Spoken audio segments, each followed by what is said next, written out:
Hello there, welcome to episode 1 of my advanced tutorial series for Dwarf Fortress. In this Let's Play series, I will build a fortress that's, according to my standards at least, well kept, well organized, well defended, and I'm going to explain my thoughts, why I do what I do, what's the reasoning behind it. I'm going to introduce as many systems and those things as possible. Feel free to drop requests into the comment section if you want to see a specific thing in action. I'll see what I can do.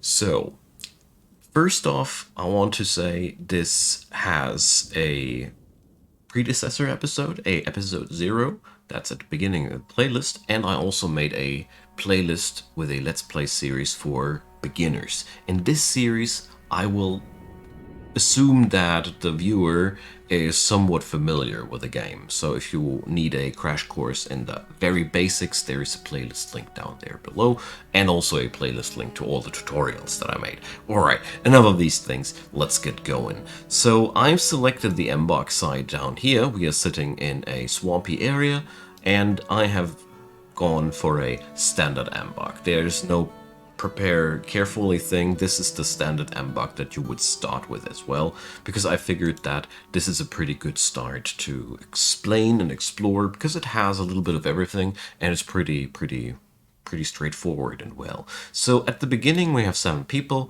and the stuff on our wagon. The stuff on our wagon is really important for us, and we need to get it somewhere safe as one of our first duties. But before we do anything of that, let's go down here into the labor menu, and first thing that I personally like to do before I do anything in my new fortress is go into the standing orders. Make sure they don't automatically collect webs, because, you know, I don't want anybody blundering into the caverns later because I forgot to flick a switch here. Also, I personally like to go and these here. I don't want other dead to be automatically claimed. These things here claim your dead and claim your death items. Well, it's really depending on your personal paranoia. If you are super paranoid and you want to have control over everything, can't forbid these two. We'll play with these for now, and if something bad happens because of that, I can explain and change it later. So, next thing on the list, chores. We don't want children to work because that results in happier children in general. That's a pretty good setting. And last but not least, we don't want everybody harvesting. We only want our farmers harvesting, because we want to funnel the farming XP on one farmer, so he's going legendary as fast as possible. So, when your biome is dangerous, per se, you should really go and set this up like that. If your biome isn't as dangerous, you can let that as it is. We aren't living in a super dangerous area, so I'm leaving these as they are for now. Okay, so next step, let's head on over to the kitchen and make sure they're not going to cook with plump helmets, because we need these for farming, and we're going to forbid booze cooking for now as well. Later we can enable it. It's a simple logic. If plump helmets land in the kitchen, you don't get seeds back. If they land in the still, you get your seeds back. So we want to farm these, so these settings are pretty much a standard for me. Okay, next thing that I personally like to do as a preparation here, let's go on over into the, no, it's still the labor menu.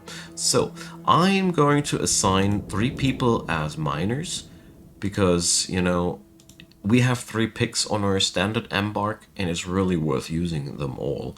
Next thing, make a planter, because you want that farming on one person, and a plant gatherer, because you want also all these gathering XP on one person. You can do that as you see fit. So, that's for now the most important things. Alright, so we're now going to scan the vicinity. We're starting here, and when we go a little bit downstairs, we see that we're sitting on a kind of a plateau right now. I personally think that this structure here, this area here, would be a really nice fortress entrance. We could also take this area here as a fortress entrance, or this. Selections can be made to your own preferences. I personally like this spot, so I'm going to go with that. So the first thing that we want to do is we want to get our stuff into safety. I personally have started to really like to go and check out where do I want to have my fortress entrance later. But to begin with, we're just going to dig a hole down into the ground where we're standing, and we're going to use that as kind of a starter base, so to say, because I want to get my stuff down underground as quick as possible, simply because it is prone to getting to thieves, and that's really bad. You don't want anything of your starting gear to get stolen. So this is going to be our starting area. We might use that chamber later for various different things, but for now we're going to wait until that's carved out and designate that as our first big stockpile. So your starting stuff is 60 food, 60 drink. These are getting you quite through some time, but you need to make sure to produce food as one of your very first things. So the next thing that I want to do here in this starter base room is I'm going to dig out some extra bays for some starter workshops, 4 of them in total. So now we have a stockpile zone, and our busy hands are carrying the stuff downstairs. As you see here, I went really close, so they have a very short distance to travel. The next thing that I want to do is I want to make sure that the animals are going to be somewhere, so we're going to designate a pasture here right next to that. We accept that, and now we designate the animals to be there. Speaking about animals, we got quite an assortment. And like I mentioned in episode 0, for those who watched that, since we didn't prepare carefully, the selection of the animals is all ippity-uppity. You know, that's one of the big benefits when you prepare carefully. You don't end up like with stuff like here. We only have female dogs and cats, so they're not going to. We're not going to have any kids here. But don't worry, the immigrants will sooner or later bring more animals. But for now, it is as it is. We have defined these critters now to that area, which is good because they're not going to suffer any danger for starters. Always check out the Others tab here, what kind of animals are hanging around in the vicinity. The ravens here, they are pretty harmless, but, you know, maybe they want to steal something for more belongings. We don't want to test our luck. So, since we have a lot of trees around us, we are going to chop down some of those trees to get us some starting materials to work with. Because I want to clap down a couple of workshops that we're going to use to get the basics of a fortress down. So here, that's some good stuff. Let's go to the workshops area, and I want to have 1 carpenter to begin with. I want 1 stoneworker to begin with. And we're also going to set up 1 still and 1 kitchen. Because I don't know how long we're going to take until we really set up shop. With these 4 buildings, we can prolong our starting situation for at least a year or so. So that's going to be just what we're going to need. Okay, good stuff. So our starter base room, we're going to expand it a little bit here. Let's use this and this. So by all means, I don't want to expand here too hardcore, but it is quite useful to have a starting area that you don't need to worry too much about. Okay, so these things, they will work out just fine. Next thing that I want to do is I want to get into our real starting area or entrance area, and since this is going to be where we're going to enter the fortress, well, let's dig a tunnel here. That's going to be okay. So that's going to be the real entrance to our fortress. So we're basically now living in that area here. And meanwhile, we're going to start and make our real home here. Okay, so that's going to be somewhat of a starting entrance point. And the next thing that I do is I dig that little tunnel here. because I want to probe the vicinity now. This area here is supposed to be the entrance at some point, because but I really don't know anything about the stone here. We're going to go down here now, let's say. A couple of levels, just a straight shaft, because I want to know how things are. So here, we have our first message. There's damp stone up ahead. That means we've found the aquifer layer. Okay, so that means we're going to have only one level below here before we hit aquiferous layers. That's actually not bad. We have, therefore, some room to work with. Not too much, but I don't mind. So that's, for me, enough information to work with for now. So I'm going to go and make that tunnel now longer. Pretty long, actually, as a matter of fact. And we're going to connect that for now with that. So just to make sure that my dudes here don't have too much of a long way to work. You can be quite carefree at the beginning if you don't have any vicious animals outside there. Don't worry too much about safety at the very beginning. You're only getting attacked after your population is above 20, if there's nothing deadly around. If there's something deadly around, we're just going to get over to the carpenter's workshop and craft us some doors earlier, but you'll get the idea in a second. So here, this is going to be the main staircase, so we're going to go 3 stairs down, because I want to be able to have quite some traffic traveling through this. So, speaking about traffic, we want a little bit of a larger hall, and I won't put these on the same points there. And now we are going to go and dig us through the aquiferous layers. So here you have the first damp stone layer, and when you want to go through the aquiferous layer, as you see here, there's now everything wet around us. We need to either smooth the walls around us or replace the walls with constructed walls if we can't smooth it. This is sand, so we cannot smooth sand. Therefore, we need to construct walls. We can use the logs that we got around here, but we also can get us some blocks out of that. So wooden blocks, take one log and transform that log into 4 blocks. We can then build each wall with 1 block. So basically you quadruple the total amount of material to work with. So we just go straight downstairs here because we want to breach that aquifer as fast as possible. So another damp layer, that means we need to dig down deeper. So here we have even more loam. That's again no stone that we can smooth. So we're going to designate just right another wooden blocks job here, and telling them that this is these are the most important jobs right now to make sure that somebody's always taking care of that. And we're digging deeper, right like that. You never know how deep your aquifer actually is until you're through with it. So here we have siltstone walls. That's good. Here we can just say smooth that stuff. We don't need to replace that with any walls. So here we go. Let's go downstairs yet again. And it's wet again. Although this can't be a false friend because we have here a little bit of a puddle of water already, and this can sometimes lead to wrong designators.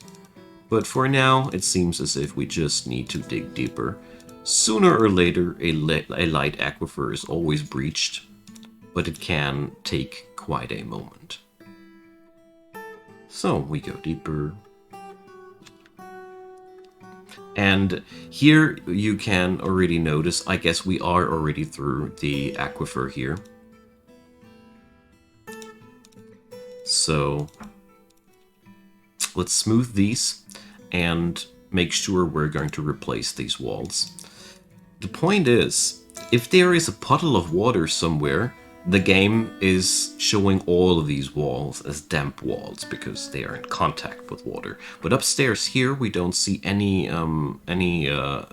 wet icons here anymore. And as you see here we still see wet icons, even though we have damped. We have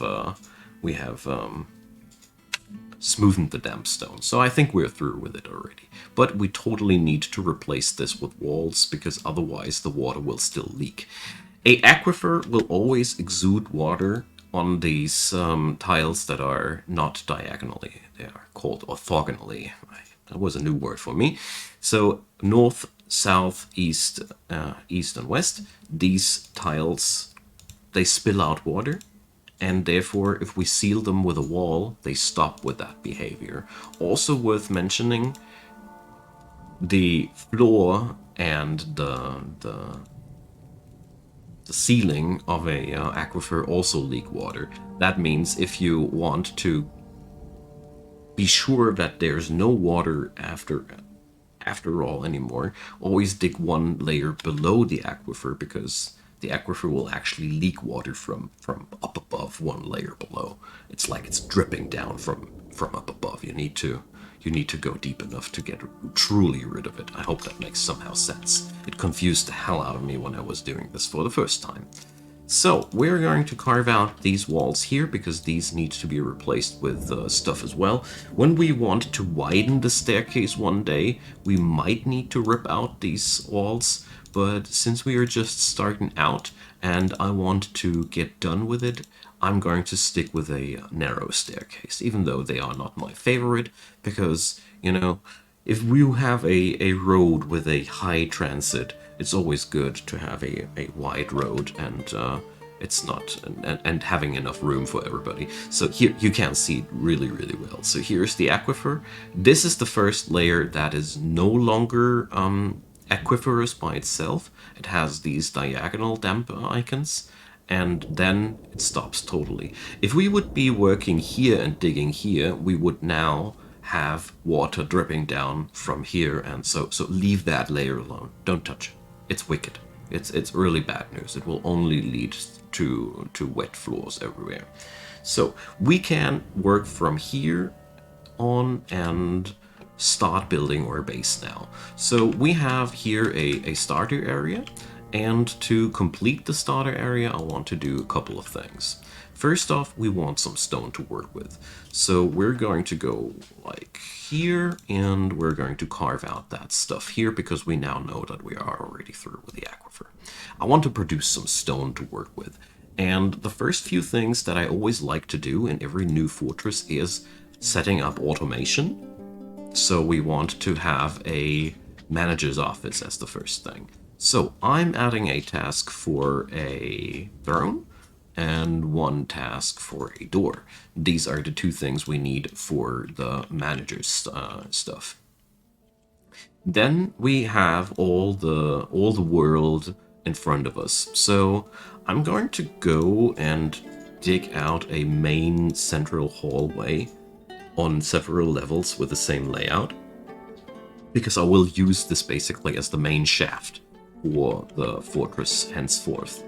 So we gotta wait until these things are now properly produced. That'll take just a short moment. And I just figured we don't need to use that horrible little cruddly room down there for the office. We can actually get us a proper room set up here. So let's say we're going to use this later on as our storage area. So we're going to use this for now. Okay.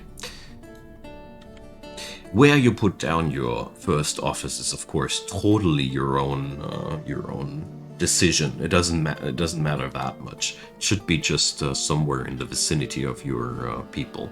So here I'm choosing this place because it's underground in a stone layer, because stone layers are generally just worth more money, and dwarves are luckier the more their environment is worth. But here in this situation, you know, as you see there, I'm just putting a chair in a very, very tiny room. And now we call this an office. Good riddance. And let's accept that. And next thing, let's configure our manager. Get into the nobles menu, and we assign the expedition leader to be the manager. I personally like to do that because he comes with a quite decent organizing skill if you have the standard MBOK. So we assign that now to this guy here, And now we can automate productions. So one of the first things that I want to do here is I want to assign us a couple of beds. Well, let's just stick with 10. We could make only 7 because we're only 7 people, but that's just quite nonsense. I also want to have, I think about it more closely, another workshop, and that's a crafts dwarf. And I'm going to set up the very first and basic and important work orders, permanent work orders here in this menu. So work orders, since we have now a manager, we can now set up work orders. The first thing that I'm going to do is I'm going to head down to the still and we're going to set up drink production. So I'm selecting the job for fruit brewing and plant brewing, and we set these up that they are going to get done whenever we have more than one the processable items. Later we're going to tailor that down, but for starters this is just what we want. Okay, good thing. We got that. So these will just fire off whenever we have something to produce, but drinks need to be stored in vessels, so we're going to go on over and make rock pots. These are basically like barrels, just out of rock, and that's why they are truly cool. So we're going to make sure that whenever we have less than 5 rock pots, we're going to make 3 new. And these are not made at the Stoneworkers workshop, these are made at the Crafts Dwarfs workshop. I'm setting up these workshops here for just because I want to have all of this stuff down somehow. The room here later, I will use it either, as I said, as a pasture, or we can use it as barracks, or, well, we're going to find some good use for it. So the next thing that I want to put up here is a fishery, because I'm seeing all those turtles line up, and your dwarfs won't eat those turtles before they are processed at the fishery. Therefore, if you spot fish in your starting stockpile, always build a fishery too, otherwise you can't consume the stuff. So, to round things up now, let's head on over and produce a work order for the kitchen. We prepare easy meals, and we prepare them until we have 200 prepared unrotten meals. So that's going to be our starting work orders. These will get us through just fine. Okay, wonderful. So we have now pretty much the starting points done. We have now an first layer here in Axis.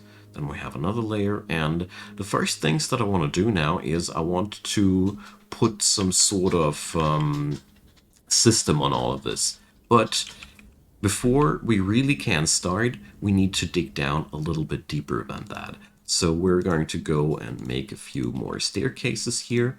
And I'm personally a big fan of staggered staircases, because if there's ever any problem, we can seal off our base much easier if it's staggered. So here, for example, we get a warning about damp stone, but it's actually nonsense. It's just a puddle up above. That hasn't dried yet. So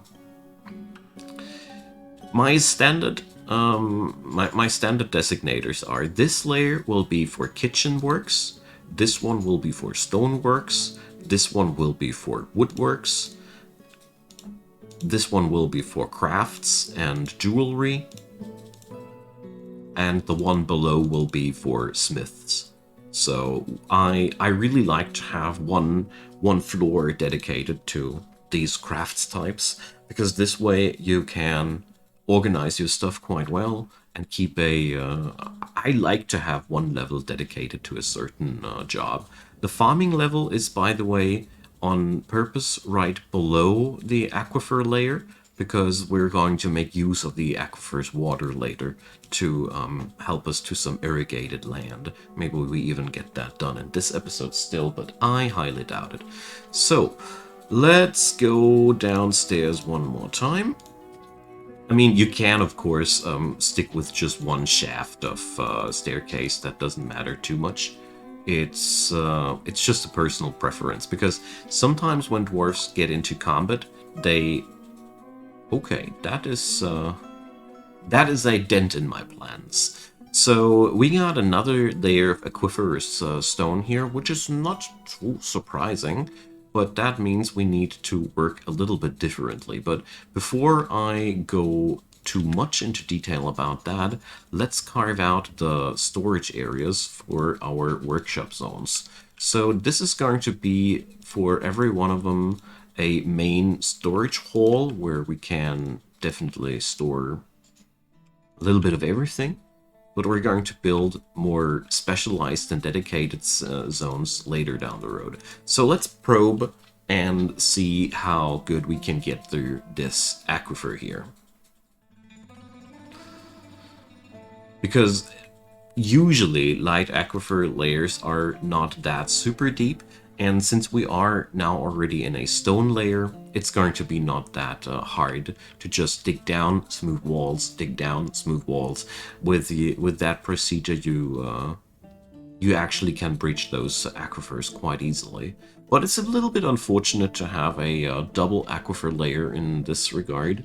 So yeah, could have been a little bit of a better situation, but it is as it is. So right now, since I've put priority 1 on all of these jobs, they're digging out the holes before they breach the aquifer, but that's actually not that horrible.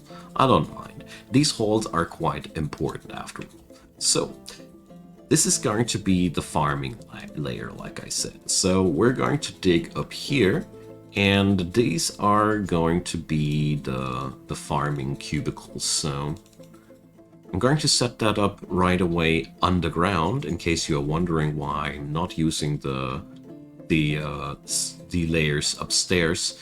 It's like you can farm up here in the clay. Oh, this is fire clay. Lucky us. Our clay industry will be good. Sorry, got distracted here. So this here, you could put farms in there, but it's much, much less efficient than muddied floor. And like really much less efficient, like 75% less efficient. And since there's such a huge penalty on surface like for farming, I'm like, nah, we're going to make our booze here, and you know, we can forage stuff out here.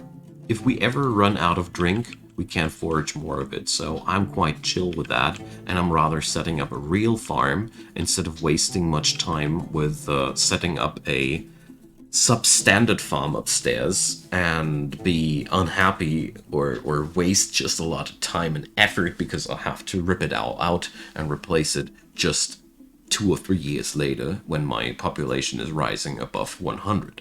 Because, you know, the farming up there is really, really horribly inefficient. I advocate in my status tutorial series the usage of this layer because it's much easier to understand, but once you got the hang of the game and you know how irrigation systems work, it's actually that easy to pull off that it's worth it to do it like we do it here. So I'm setting up a door here, and I'm putting beds now in that room.